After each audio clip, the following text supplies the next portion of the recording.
Bismillahirrahmanirrahim. This is Mr. Muhammad Yasin Shakir Advocate, and you're watching my YouTube channel Nai Soch Nai Manzil.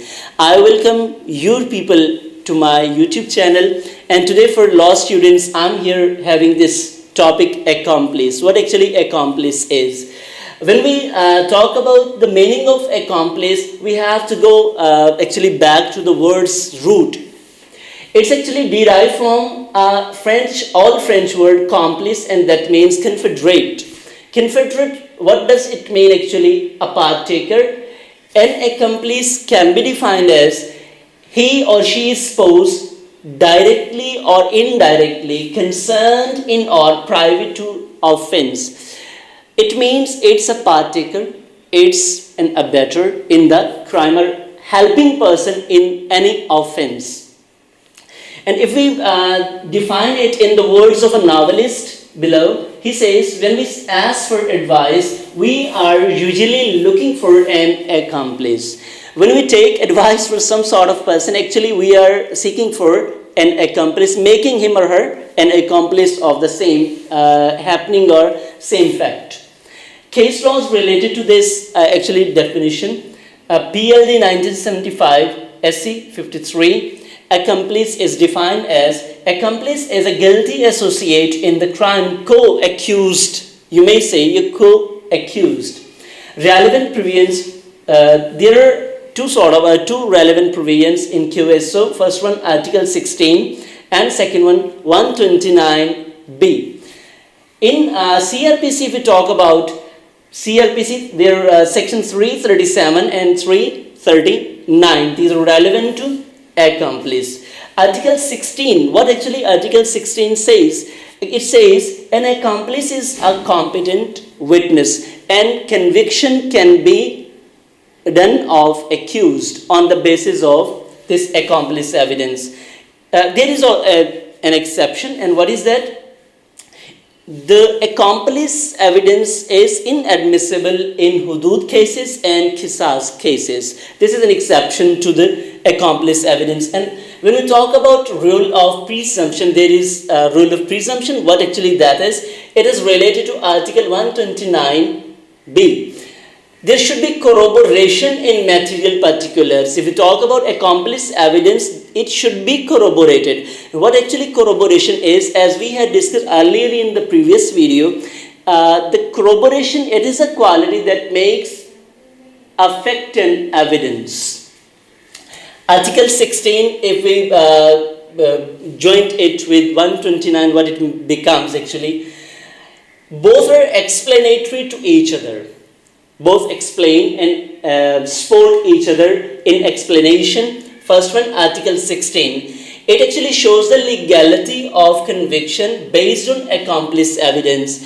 If some accused is convicted on the basis of accomplice evidence, Article 16 actually supports it. It's a legal procedure. Rule of law. If we talk about Article 16, it's actually a rule of law. When we talk about Article 129B, it is actually a sort of advice to the court.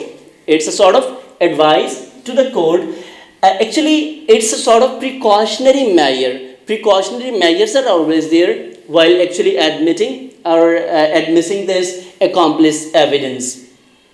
It's a rule of prudence. Rule of prudence, why? It's a sort of wisdom that is used by the court to judge actually the corroborative value of accomplice evidence. For this, you can, for the further explanation, you can see Asif Ali Zardari versus State 1990 to a corruption case. Corroboration for testimony. Why actually corroboration is essential or mandatory for the testimony? There are three reasons. That's why actually corroboration is needed. Accomplice, he may swear falsely because he is a co-accused, he is a partaker in the same offense, and he may wanted to shift the guilt to the others or on the others.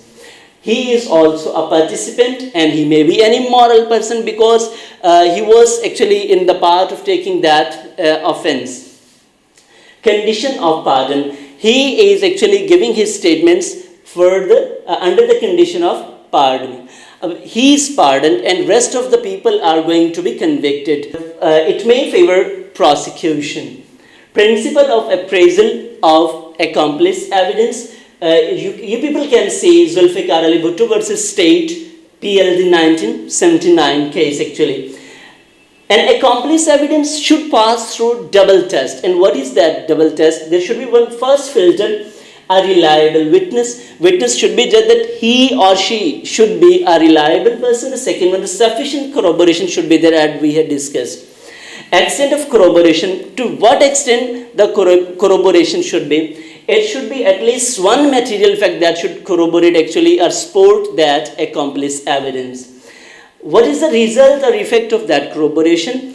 After having that corroboration, one material fact or more than one material fact, court can take decision that court can believe that the story of accomplice evidence was true. For this, you people may see 1995 MLD 1663 double bench decision. If we sum up this, Article 16 says actually accomplice evidence is a reliable evidence, a competent evidence. But if we talk about Article 129, it explains further that it needs corroboration. Both are actually mandatory, you may say complementary to each other. This was all about for today. Thank you for watching this video. Share it to others as well.